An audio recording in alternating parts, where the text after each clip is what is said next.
collaborators. I mean, I don't think I can make films like this without them. First, I come back to the point you began the conversation with the wide angle. See, like last three films that we were working, me and my brother Amlan, we've been shooting together. Like all the films that I started making after I graduated from my film school.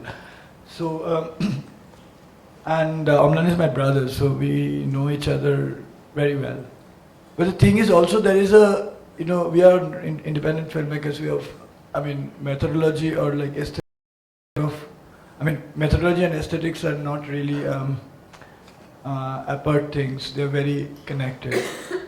I mean, the way we shoot the film, I mean, we have to go with wide lenses because it's also a production convenience. So, I mean, we try to figure out an aesthetic approach with wide lenses. And one very good thing, if you have wide lenses and you look for nuances, it allows you to go close. And that going close or going to the proximity of the subject kind of, takes you deeper into the subject. And one very interesting point I would like to share that me and my brother, how we work, like the previous film that we have recycled kind of some footage of here, one of them, Dot for Motion. While we were shooting that film, and I think we were shooting in Bangalore only somewhere, and there was a hoarding, and there was a little wind fluttering onto the hoarding, and our subject of the film mainly was IT.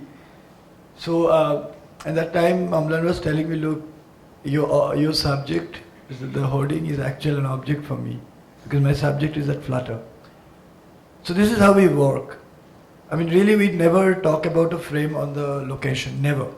We have probably talked about it before and talked a lot. And we really don't talk while we're shooting because, you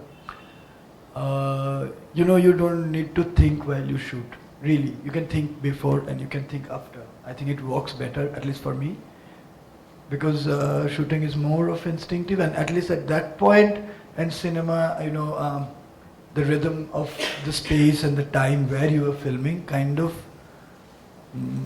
crystallize. So I feel that's when you can let go of your reason for a blink. So that's why you don't really talk much while we are filming, and I kind of give that freedom while me and my editor, we have a very good relationship in a sense. We trust each other a lot. In a sense, he doesn't mind if I'm working on the timeline he has left his work on, and then when he comes back, he starts from where I left. Sometimes we switch chair because he also needs to see, like from the director's point of view, like from the macro structure point of view, because editors mostly work on the micro structure and the viscera of the transferences. And like going back to the point that how we were managing to use so many of these fragmented sequences to kind of weave them together. See, from the very beginning, I was, let me share this, because when I just graduated from the film school at that time, it was also the time when there was the beginning of this phase of the co-production documentary that was happening in India, and especially through SRFT, and I was part of it, through Dockage. But I realized that there is a series of films which is a single character film, almost following, Aristotelian 3-act structure through a non-fiction, and I was really not interested in it, because it is a construction for me a lot, in a big way. In apparent, kind of aura of being observational, you get into a lot of construction. So I really wanted to get out of this kind of a business. And like in fiction, you can see even David Lynch, and he uses this particular technical transference. And he really stitches, or like say Jim Jarmusch. I mean, if you see Coffee and Cigarettes, you will actually see all these films are connected in some way in the structure. They're not like in a random order. So what is it that connects? Yeah. So, and also I realized one thing while I was making these two films, like the film on Calcutta and Done for Motion, that like if I have a feeling around or like experience around something, and somebody else somewhere also has an experience, and then my experience is connected somewhere with that person's experience. If that is so, then you don't need to tell whole of my experience and that person's experience, and that's where the transference works. So this is how we were kind of trying to see if it can work. Yeah, it's not just your experience. It's being part of a common history. It's about observing texture. It's about observing certain details all around you, like that sequence with the dead telephones and the auto parts in Mayapuri when you're talking about the radiation hazard that the workers have been exposed to. And I mean, I think that's some of the most interesting and amazing image making of city spaces that I've seen in recent times, and credit once again to you and Amlan and everybody. I'd like to invite some quick questions. How are we doing for time, Subhashi? Yeah, so some questions from the audience.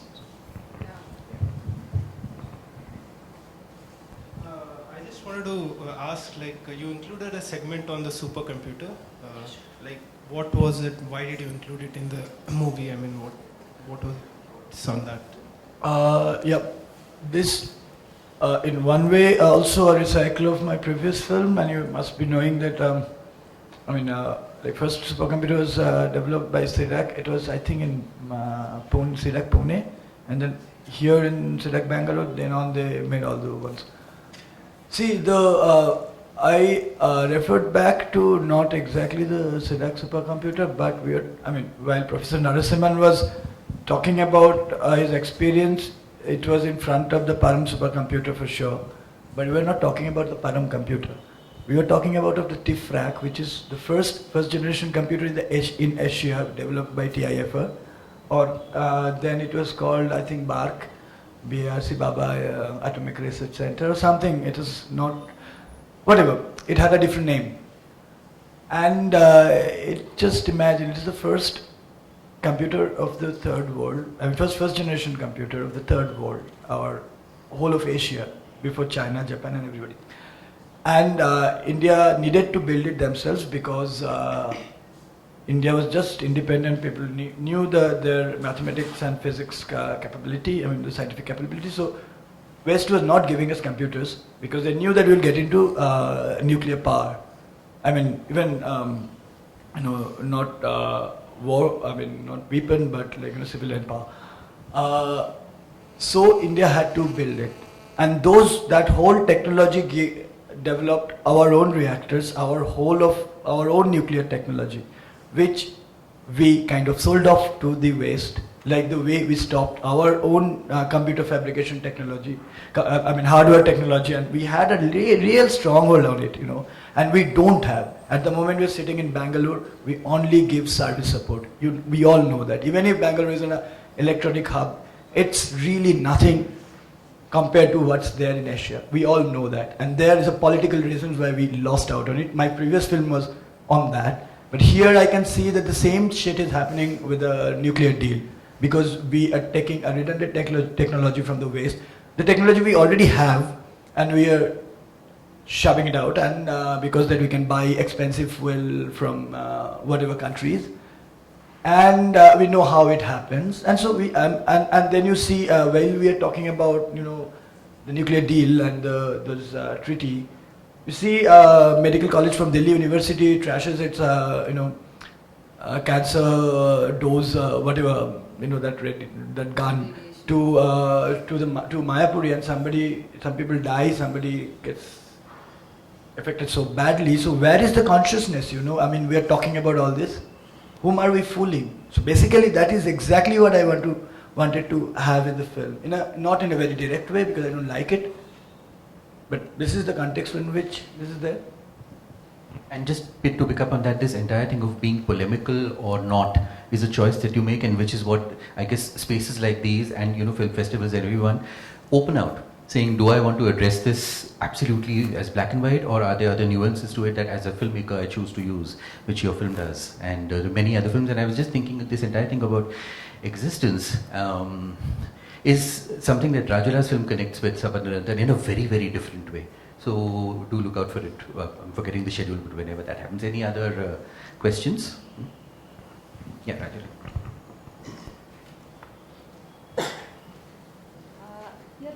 I wanted to just make an observation and want to know from you if you have any reflection on that, that the inclusion of where it begins, when one sees the film, I'm not very sure what was the collaboration with Rajendra with respect to this theme and this film that you were doing. And what you said about, like he's mentioning, Mukul is mentioning about dealing with that in the film in terms of actually doing a ritual. And what you say about the ritual being for the people who are left behind, dealing with it. So I was just wondering that if you could talk about the process of including Rajada, which is a post-thought because he goes in the middle, I suppose, that's what I understand. To me it comes as a ritual. In the film, this presence and your take on including him or having a dialogue, because it looks like that you have shot with him earlier. Is it your footage which you shot with Rajada, where he comes in, or is it what are these sequences that we see in the middle, and how does it, when I talk to it with regard to the ritual part of it? If I got your question. It's a very good question, Rajula. First, there is no shot of Rajada, other than there is one still of him which I project on a train car window. So that's it. So everything that I shot about the film related to Rajada is after he passed away, and at his spaces, which was also very familiar to me because I have a 20-year relationship with him. But coming back to the point, that absolutely true that Rajada's presence is also in a way you can see as rituals, because there are a few things that when Rajada was not there, which came into the film. One is a physical process of recycling, because we didn't know the existence of these poems, let alone that the poems were there. I didn't know he was such a fantastic writer, when he came and hung out with us and everything. So at the same time, we got really astonished and amazed by those poems. We knew that we have to, start publishing them, which is also a kind of recycling work, because it has to be put into circulation, and also those books that has to be catalogued, and then all these photographs that I still have, we have to do something with it, and then there are I think a huge bagload of play scripts and film scripts. So what do we do with it? So this process was actually a ritualistic process for ours in my sense, in the sense that rest of the things that we explore in the film are more observational. But this is something which is happening, and it's which is also, you can say, if not really constructed, but we decided to do all these things. We could have left the books as it is, and we could have forgotten the poems, but we decided to go ahead with it. So there is some kind of, your decision involved in filming them and this process. And also going to Kumbh, it was very interesting because Rajada used to quite regularly go to Kumbh. And he also used to say that he'd like his ashes to be thrown in the confluence. So for us, it was like two strands together. One is the recycling of the material remains, including the poems and everything, that how we go about it with the film, and at the same time, what I was talking about, the rituals remain for the people who were left here. Like say, for me, I'm not so much a religious person that really is not very important for me personally to go and drop someone's someone's ashes in the prior confluence. But for Rajada, it was very important for me to do it, because and that's what I meant when I said that, you know, it remains for the people who were alive, you know, or like was remaining with the memory. So yeah, I mean that way it actually provided a structure which just happened because of this loss of him and also discovery of something else. So yeah. Yeah. Can you hear me?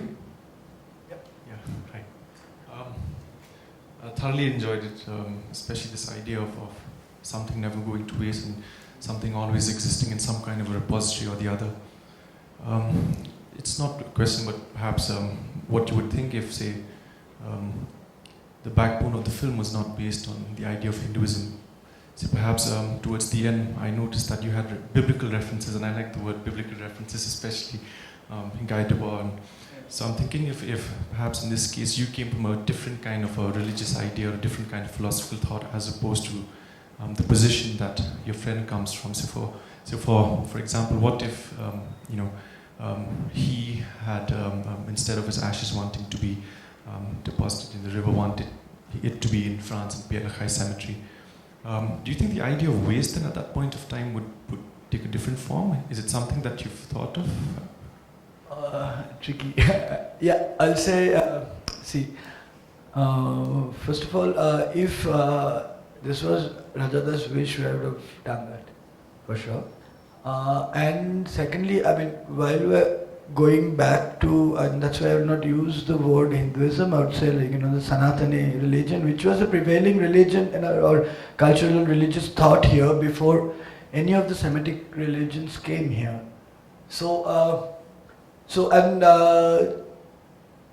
Like I would say on recycling, I don't think there's much of difference in the core thought of Hindu philosophy and the Buddhist philosophy and probably the Sufi Islamic philosophy in that sense. And the thing is, since we're going back to like understanding the whole idea of, you know, we understand cycles but we don't understand recycle. So if if I had to include other discourses, then there is a limitation of the time we go back to, in a sense, you know. So that's where I had to fall back to not exactly, I'd say, Hindu traditions, but the Sanatani thoughts. And yeah, I mean, if Rajada wanted his ashes to be put in the Ajmer Dargah, then I would have followed that. So these are the two things, and here actually they are like around the same faith and belief, so it kind of has a predominance. I am quite aware of it, but I mean, I can't help it in this question, in this context actually. Yeah. One last question. Hi. Like already it was discussed, the film has addressed the idea of waste and recycle in a very wide spectrum, right from philosophical to the materialistic, the physical aspect as of now. And in today's life, we currently will be able to relate this idea to a lot of aspects, rituals or lifestyle, whatever it is. So how did you actually shortlist these are the things which are going to be part of this film to get this idea across? Okay. There's a long list, not a short list. And it's interesting because PSPT asked us to submit a script, and I didn't know what to do with it. I just gave a flow of ideas, and it was like quite a big.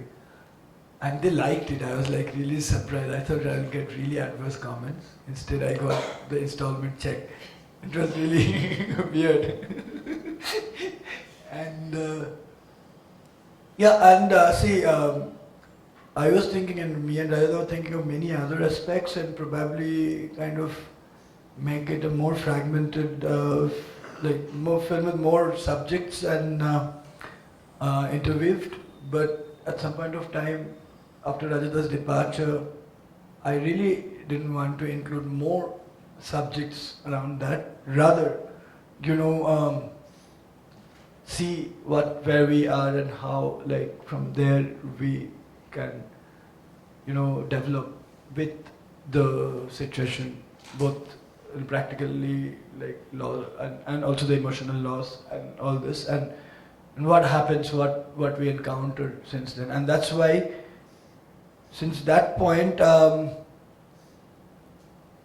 films more or less kind of had a bracket of, or like our envelope of what are the things we are kind of, exploring got set. Yep.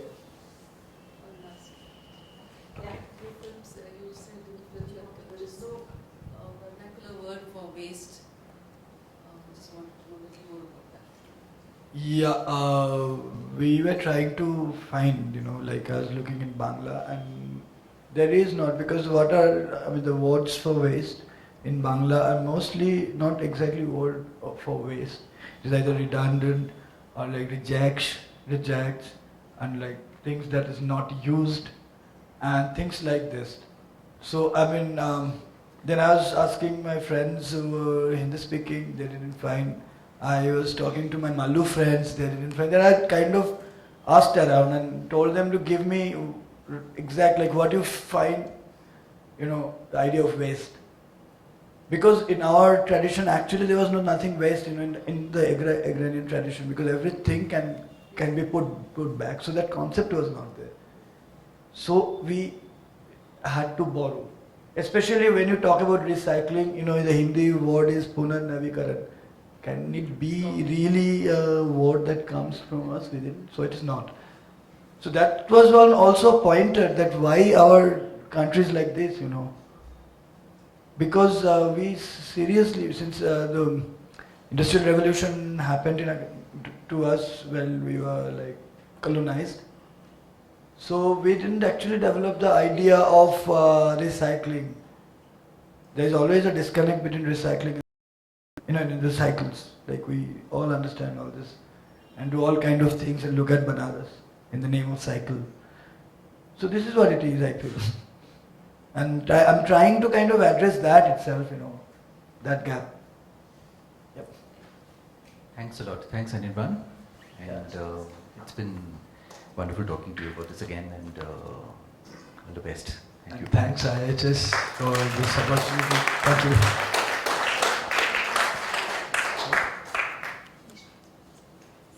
So we break for lunch now? Yeah. Yeah, so we break for lunch. We screen Nishtha Jain's City of Photos at 2 p.m. Do join us again.